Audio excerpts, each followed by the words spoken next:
सोमनाथाय नमः। ॐ मल्लिकार्जुनाय नमः। ॐ महाकालेश्वराय नमः।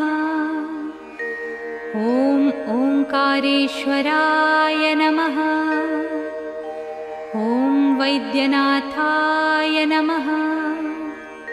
ॐ भीमशंकराय नमः। ॐ रामेश्वराय नमः। ॐ नागेश्वराय नमः।